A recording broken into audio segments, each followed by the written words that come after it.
네, 정치권의 동향을 대기자의 시선으로 짚어보는 목요 정치클럽 기자 대기자 시간입니다. 김진 전 중앙일보 논설위원, 성한용 한겨레신문 선임기자 두 분과 함께하겠습니다.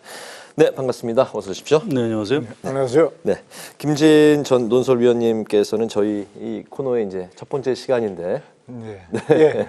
어떠실까요 지금? 반갑습니다. 그리고 이 정치 전문 방송이잖아요. 네. 흥분됩니다. 요새 뭐 이게 방송에서 텐션이라는 그 용어를 이제 많이 쓰는데 그런 긴장감을 좀 이렇게 높이면서 예. 열정과 긴장감으로 오늘 그 좋은 논평 부탁을 드리겠습니다. 워낙에 또 뭐 이 패널과 또 앵커로서 그 다분한 그 이제 경험들이 많으시기 때문에 기대도 큽니다. 오늘 그 성 기자님께서 발제해 오셨죠? 예, 지금 각 정당이 공천 작업이 진행 중인데 좀 시끄럽기도 하고요. 좀 네. 대조적이기도 한 것 같습니다. 국민의힘에서는 비교적 좀 소리가 없는 공천 양상이고 민주당에서는 좀 굉장히 뭐 복잡하고 시끌시끌한데 이게 왜 그런 건지 네. 이런 부분을 살펴보면 될 것 같습니다. 네. 국민의힘의 위성정당 국민의 미래가 내일 창당 대회를 앞두고 당대표 인사를 이제 고심하고 있습니다. 내일 대표를 이제 발표할 것이다. 이렇게 이제 기사가 났는데요. 조철희 총무국장이 내정됐다는 이제 보도가 나왔습니다. 4년 전 총선에서 일명 그 한성교의 난을 이제 재현하지 않기 위해서 반면 교사를 삼기 위해서 이번에 이제 비례대표 공천 작업을 좀 신속히 진행하겠다 이런 이제 의도가 있다 이렇게 이제 나왔는데요. 이번 그 당대표 인사, 당 사무처 당직자를 임명한 건 굉장히 파격적이라는 평가가 나오고 있는데 김진 위원님께서는 어떻게 보실까요? 위성정당의 당대표가 그 완수해야 될 임무가 몇 가지 있습니다. 네. 첫째는 한동훈 위원장이 얘기를 했지만 이게 사실상 형식상으로 도구에 불과하지 않습니까? 때문에 국민의힘과 한동훈 위원장 또는 이 여권에서 생각하는 비례대표 후보들과 그대로 뜻을 맞춰서 공천할 수 있는, 네.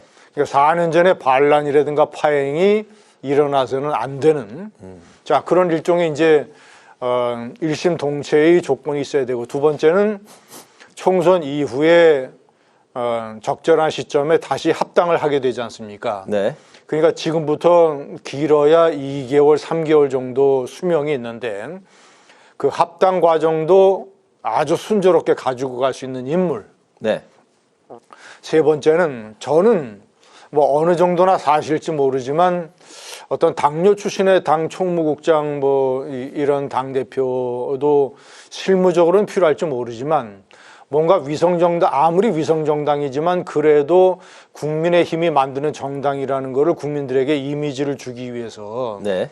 당 밖에 있는 사람이라도 사회적으로 조금 이렇게 어떤 그런 명망 있는 네. 이런 사람을 당대표로 임명을 해도 괜찮지 않겠는가, 네. 이렇게 생각을 합니다. 네. 일명 우리가 이야기하는 뭐 유력 인사. 그렇죠. 당 외에 유력 인사를 하면 좀 어떻겠느냐라고 이제 하셨는데 지금 거의 뭐 조철희 국장으로 그 내정이 됐다고 봐야 되는 거 아닌가요?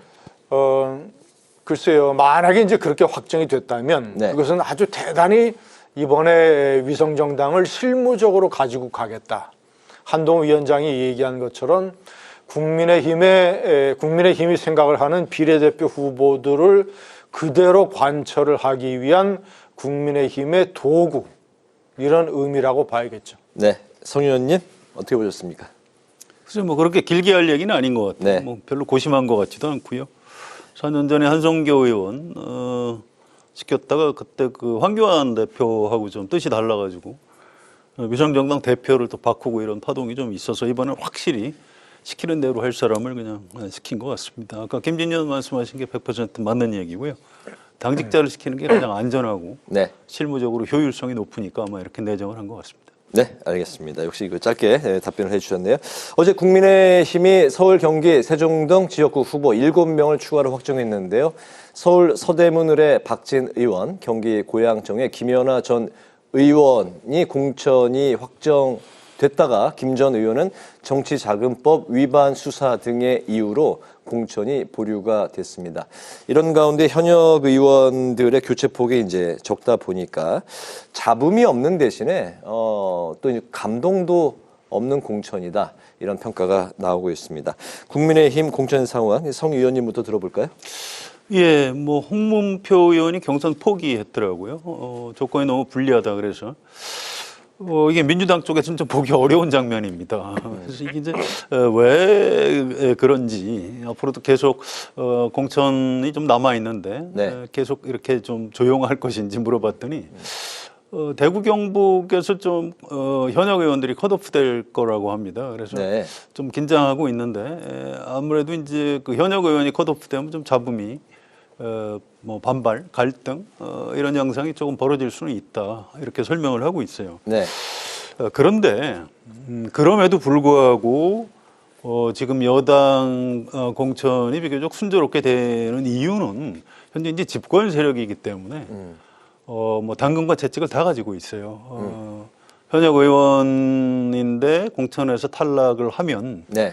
뭐 좀 뭐 공기업체 뭐 좋은데 네. 뭐 대표나 감사로 뭐 보내줄 수 있다든가 뭐 아니면 능력이 있으면 뭐 국무위원 장관으로 임명할 수도 있는 거고요. 또 이제 채찍도 있죠. 이게 사실 이 검사 출신들이 대통령하고 집권 여당 대표를 하고 있기 때문에 네. 국민의힘 의원들도 사석에서 그런 말을 좀 하기는 해요. 가끔 좀 약간 무섭기도 하다. 그래서 이게 여기서 이거 공천 탈락했는데 이거 불복했다가는 이게 무슨 일을 당할지 모른다. 뭐 이런 얘기들도 농담 비슷하게 하죠. 네. 그다음에 또 하나 이제 이런 것도 있어요. 원래 이 보수적 정당 아주 옛날부터 좀 높은 데서 결정하면 그냥 따르는 일종의 그 저 복종 문화, 순종 문화 뭐 이런 게 좀 있습니다. 네. 민주당은 항상 좀 뭐 시끄러운 정당인데 이쪽 보수 쪽 당 이름은 여러 가지로 바뀌었습니다만 뭐 대체로 결정하면 따른다 뭐 이런 문화가 있기 때문에 그래서 지금 좀 상대적으로 좀 순조롭게 공천이 진행되는 것 같습니다. 네. 국민의힘 공천 상황 김재현 의원님은 어떻게 지금 보고 계십니까? 만약에 그런 논리가 적용이 되려면 네.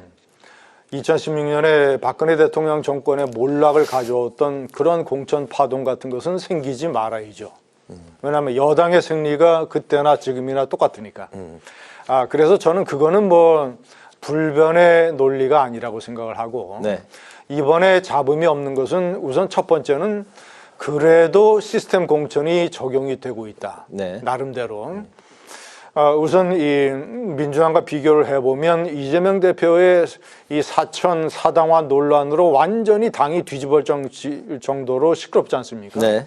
그런데 현재 국민의힘은 자 이제 1단계가 지나고 2단계 현역 의원 컷오프하고 대구 경북의 공천이 시작이 되면 상황이 많이 달라지겠지만 자 현재까지 놓고 보자면 상당히 순조롭습니다. 첫 번째는 중진들, 고참 중진들의 재배치가 별다른 잡음 없이 본인들이 다 수용을 해서 이루어지고 있어요. 네.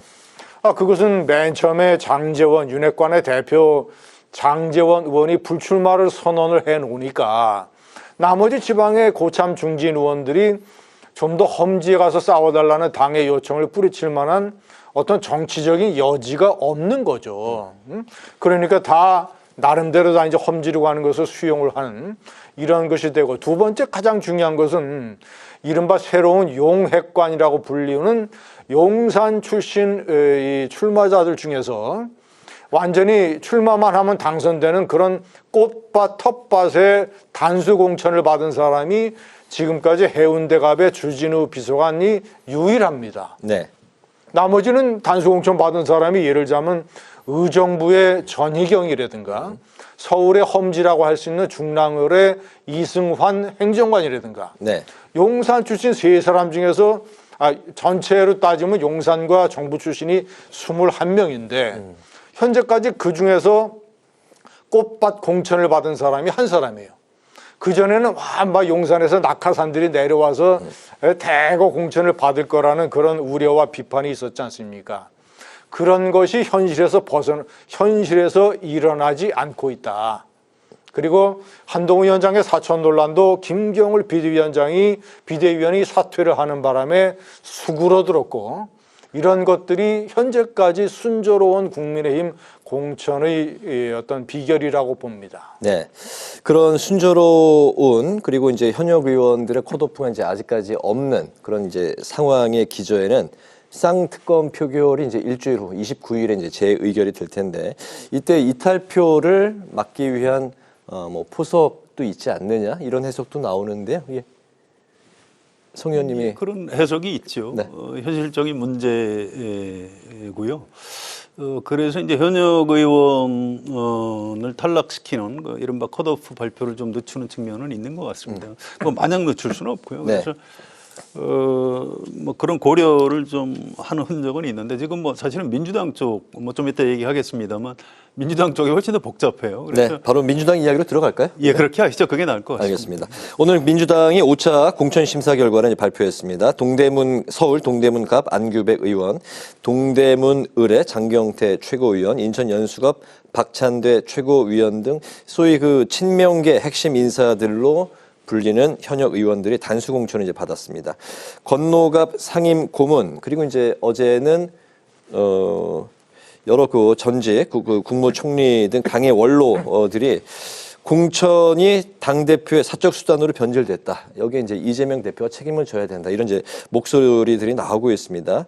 이재명 대표가 과연 이 공천 갈등 그리고 이제 여론조사에서 민주당이 국민의힘에 비해서 상대적으로 좀 점점 하락세를 보이고 있는 이런 상황에 반전을 대표는 좀 어떻게 해결을 해야 될지. 예, 사실 뭐 쉽지 않을 것 같아요. 오늘 그 좀 전에 앵커가 말씀하신 그 단수 공천 말고요. 네. 전략 공천을 한 데가 있습니다. 현역 의원들 공천을 안 주겠다는 겁니다. 그래서 이 마포갑의 노웅래 의원. 네. 이 공천을 못 받게 됐어요. 그래서 네, 지금 컷오프 됐죠. 네. 예, 침낭 싸들고 그 대표 회의실에서 단식 농성에 들어갔습니다. 또 동작을의 이수진 의원 지역구도 전략 선거구로 지정이 됐어요. 그래서 탈당까지 이수진 의원은 탈당을 했습니다. 네. 그러면서 이재명 대표가 뭐 백현동 판결을 보면 저 문제 있는 사람이다 이런 식으로 탈당하면서 곧장 이제 이재명 대표를 공격하는. 그래서 이게 좀 문제는 이재명 대표나 조정식 사무총장 또 다른 최고위원들이 지금 벌어지고 있는 이 사태를 어떻게 보고 있는지가 굉장히 중요합니다. 네. 뭐 이걸 위기라고 생각하면 뭐 이걸 어떻게든 불을 꺼야 되는 거고 한데요. 오늘 하루 종일 이재명 대표하고 조정식 사무총장 뭐 백브리핑도 하고 입장문도 내고 했는데 뭐 그냥 동요하지 마시라. 뭐 우리 공정하게 하고 있다. 별 문제 없다. 이렇게 얘기를 하고 있고요. 그 주변 측근들 얘기를 들어보면 다음 주 정도 넘어가면 뭐 좀 조용해지지 않겠냐 이렇게 얘기를 하고 있어요. 그래서 이 바깥에서 보는 인식하고 안에서 보는 인식이 전혀 다릅니다. 네. 이제 이렇게 되면 이번 주말을 넘기고 나서 다음 주에 이게 더 커질 가능성이 큰 거죠. 그래서 민주당은 굉장히 지금 복잡한 국면으로 가고 있다. 이렇게 보는 게 객관적일 것 같습니다. 네. 오늘 안규백 민주당 전략공천위원장이 추미애 전 법무부 장관, 전현희 전 국민권익위원장, 이현주 전 의원을 여전사 3인방이라고 이제 칭했습니다. 수도권 전략공천 가능성을 이제 시사를 했는데 만약 전략공천을 하게 되면 당에는 어떤 영향을 주게 될까요? 글쎄요, 예, 그것은 뭐 이제 그 세 사람의 경쟁력이 어떤 지역에서 어떤 대결 구도로 가느냐에 따라서 달라지겠죠. 네. 그러나 제가 판단할 때는 커다란 어떤 반전이나 새로운 흐름의 바람을 일으키기에는 역부족이다. 일단 동작을에 거론되는 나경원 전 의원이 이제 강세니까 네. 현역인 이수진 의원을 쳐냈지 않습니까? 그래서 탈당까지 했는데 거기에 예를 들어서 추미애 전 의원을 포함시켜서 여론조사를 한 것이 보도가 됐었는데 네. 이수진 의원보다도 경쟁력이 낮아요.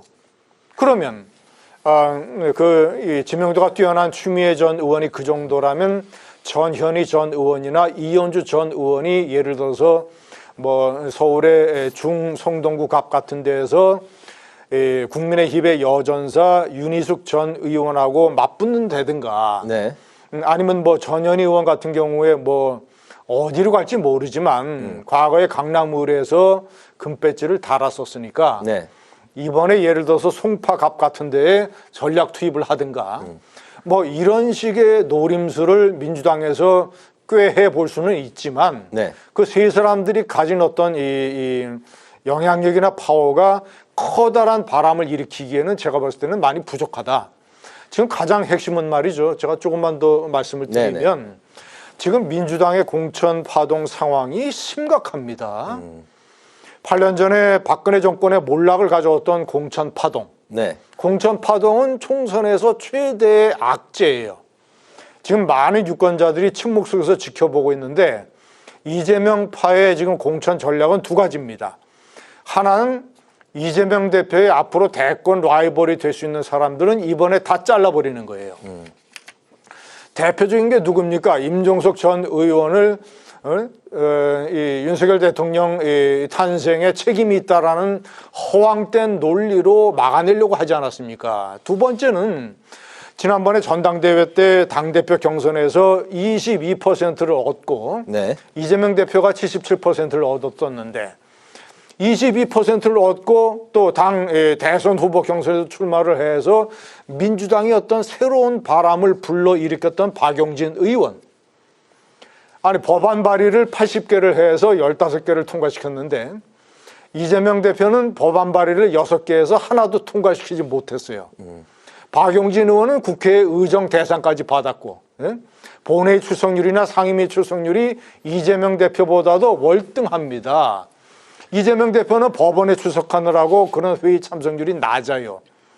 그러면 하위 10%가 박용진 의원이라면 강북을의 지역구 관리도 아주 철저하기로 유명한 사람인데 하위 10%라면 이재명 대표는 그런 기준으로 따지면 하위 1%가 돼야 되는 거예요. 그런데 대선 라이벌이라는 이유만으로 지금 쳐내지 않습니까? 박용진 의원도 대선 라이벌이라는 이유로 시스템이 아니라 그렇죠. 전당대회 최대 77대 22로 붙었던 라이벌이니까. 예? 박용진, 잠재적인 라이벌 임종석 다 그런 식으로 밀어내는 거와 그리고 다 예를 들어서 그 31명의 하위 20% 중에서 네. 뭐 이 TV조선이나 이런 일부 언론에 따르면 20여 명, 30명에 가까운 대상자가 전부 다 비명계라는 거 아닙니까? 윤영찬, 송갑석, 누굽니까? 김영주, 그리고 기타 등 다 이번에도 뭐 양기대 뭐 네. 그러니까 정리 그 상황은 부탁드리겠습니다. 대단히 심각하다. 네. 알겠습니다. 민주당의 공천 상황에 대해서 이제 그 두 분 다 이제 더 국민의힘의 상황보다는 하실 말씀들이 더 많이 계신 것 같습니다. 개혁신당과 이제 결별한 이낙연 새로운 미래 공동대표가 4월 총선에서 최소 30석 확보를 목표로 하고 있다고 이제 밝히셨는데요. 아울러서 최근 공천 파동으로 진통을 겪고 있는 민주당, 방금 말씀하신 그런 인사들, 민주당의 비주류 친문계가 조만간 크게 움직일 것이다 이렇게 예측을 했습니다. 소위 그 이야기하는 이삭줍기, 그 새로운 미래에서 그런 뭐 오늘 이수진 의원도 뭐 탈당을 했습니다만 그런 의원들을 향해서 이제 러브콜을 보내고 있는데 의원들이 어느 정도로 새로운 미래로 합류가 가능할까요? 그래서 아직은 좀 봐야 될 것 같아요. 하위 10%, 20% 민주당에서 통보를 받은 의원들 중에 일단 탈당을 한 의원은 이제 김영주 국회부의장 현재 한 사람이고요. 이수진 의원은 이제 전략 선거구로 지역되면서 탈당을 했고 나머지 대부분은 그냥 경선을 치르겠다 이런 입장입니다. 박용진, 윤영찬, 또 김한정, 송갑석. 감점 받아들이고 경선 치르겠다. 지금 이제 그 어떤 여론전에 호소를 하고 있어요. 근데 경선을 치르면 탈당이 안 되는 거죠? 그 지역구에 출마를 못하는 겁니다. 출마를 못하는 거죠. 탈당은 할 수 있죠. 극단적으로 탈당해서 다른 지역구에 출마할 수 있어요. 근데 지금까지 그런 전례가 별로 없는 거고 그렇게 해서 뭐 당선되겠습니까? 안 되는 거죠. 그런데 현재는 좀 두고 봐야 될 것 같아요. 이제 이게 그 경선이 진행되면서 이제 현역 의원들이 경선에서 이제 패배하는 케이스가 이제 더 나올 가능성이 있는데 이낙연 신당의 이제 규모가 이제 어떻게 되느냐 이런 네. 걸 이제 보고 민주당에서 공천을 못 받게 되는 의원들이 판단할 것 같고요. 또 이준석 대표의 개혁신당 쪽으로 갈 가능성도 있습니다. 그쪽에도 지금 이원욱 의원하고 조웅천 의원은 지금 그쪽에 있거든요. 네. 그래서 이른바 제3지대가 둘로 쪼개지면서 이거 어떻게 해야 되지? 어느 쪽으로 가면 좀 더 이 가능성이 높아지는 건가 이런 것들을 계산을 좀 지금 복잡하게 하고 있는 것 같아요. 그래서 민주당 의원들이 대거 뭐 이탈해서 그리 갈 것이다, 그렇지 않을 것이다. 지금으로선 저는 섣불리 예측할 수 있는 정보를 가지고 있지 않습니다. 네, 개혁신당과 새로운 미래, 뭐 그 탈당한 의원들을 포함해서 공천에서 이제 탈락한 그런 의원들의 그 선택지는 어떻게 될까요? 과거에 안철수 의원이 국민의당을 만들었을 때 상황만 해도 네. 국민의당이 호남에서 완벽한 장악력을 가지고 있으니까 민주당에서 탈당한 의원들이 많았습니다. 그런데 지금은 그 사람들에게는 상당히 불행하게도 이낙연 신당이라고 하는 것이 현실적으로 파괴력이 대단히 낮아요. 여론조사에서 예를 들어 3%, 4% 이 정도 나오지 않습니까? 자, 그리고 그 반민주당 표가 이낙연 신당 있죠. 이준석의 개혁신당 있죠. 네. 자, 그리고 녹색정의당 있죠. 자, 그리고 조국 신당이 또 이제 나오게 되고 현재 이 엄청나게 불공정한 이 공천 결과에 승복하지 않냐고 뛰쳐나가서 이낙연 신당으로 출마를 한다고 해서 당선될 가능성이 있는 지역이 거의 상당히 무망합니다. 네. 그러면 어차피 민주당 표만 갈라지게 되는 것이고 그러면 4년 후에 민주당 내에서의 다시 공천을 받을 가능성이 대단히 희박해져요. 네. 그러니까 이 사람들의 현실적인 선택은 일단은 한번 믿어보자. 당원과 국민들을 믿어봐서 내가 30% 감점을 받더라도 경선을 한번 해보자. 그리고 4월 총선까지 지금 민주당 내 분위기가 심상치가 않다. 뭔가 큰일이 터질 것 같다. 네. 그러면 뭔가 이 상황이 바뀐다. 이런 거. 그리고 세 번째는 하여튼 이낙연 신당이 너무 약하다. 이런 고민이 있는 겁니다. 알겠습니다. 개혁신당이 이제 통합을 하고 빅텐트를 이제 만들면서 현역 의원 이제 5명을 확보했고 그 상황에서 정당 국고 보조금 6억 6천여만 원을 이제 수령을 하게 됐는데 이 부분에 대해서 한동훈 비대위원장이 개혁신당이 통합하기 전에 이제 받았던 이 보조금을 당을 해산해서 보조금을 반납하라고 이제 촉구를 했습니다. 그러자 이제 이준석 대표는 위성정당 86억 원을 수령을 하고 지난 이제 총선을 이야기하는 거죠. 그때 이제 비례 정당을 갖고 그리고 또 위성정당을 차리겠다는 이 자체가 모순이 아니냐 이렇게 이제 또 반박을 했습니다. 다시 한번 이제 정당 보조금, 국고 보조금 논란이 나오고 있는데 어떻게 좀 봐야 될까요? 좀 짧게 들어볼까요? 예, 한동훈 위원장이 좀 너무 야박한 것 같아요. 부자 정당인데 그 자꾸 개혁신당 멱살을 잡고 흔듭니까?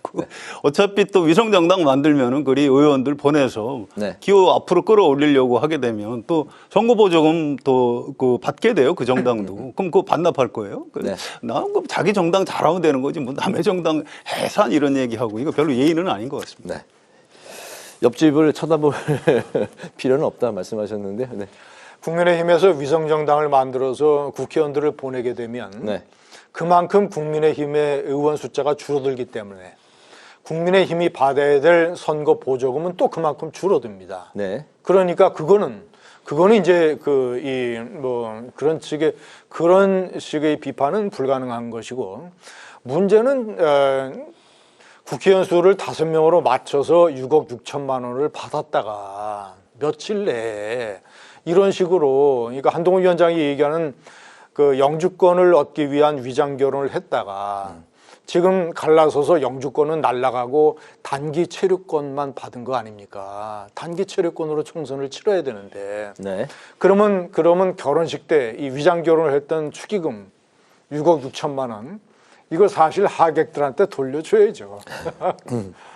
국민에게 하객이 이제 국민이라는 이거는요, 말씀이시죠? 돌려주겠다고 중앙선관위 물어봤더라고요. 근데 중앙선관위 답변이 네. 그거는 돌려줄 방법이 없다. 회신이 이렇게 와 있어요. 네. 그래서 이걸 이제 어떻게 처리할지 뭐 개혁신당에서도 고민을 좀 하겠죠. 네, 알겠습니다. 거기에 대해서 또 한동훈 비대위원장 당내 당비로 먼저 기부금을 또 이렇게 내는 그러니까 한동훈 방법이 위원장은 좀 그만했으면 좋겠어요. 그 자기 당 잘하면 되는 거지. 왜 그 조그만 정당을 가지고 그렇게. 네, 오늘의 한 줄 논평을 들으면서 마무리를 하겠습니다. 김진 의원님부터 들어볼까요?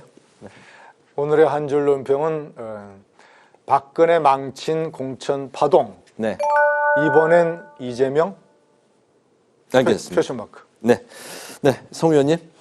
예, 이재명 대표가 한 2년 동안 굉장히 좀 파란만장한 일을 많이 겪었어요. 대선에서 물론 지고 보궐선거에서 국회의원 되고 또 민주당 대표가 됐고 또 구속영장이 청구가 됐는데 체포동의안 부결됐고 그다음에 체포동의안 나중에 또 가결됐죠. 그런데 판사가 또 영장 기각했고 그렇게 해서 이제 사법 리스크는 일단 고비는 뭐 일단 넘길 정도가 됐는데 사실 네. 사법 리스크보다 더 무서운 게 공천 리스크입니다. 이게 이재명 대표로서는 잘못하면 모든 걸 다 잃어버릴 수 있는 굉장히 위험한 상황에 처해 네. 있는 겁니다.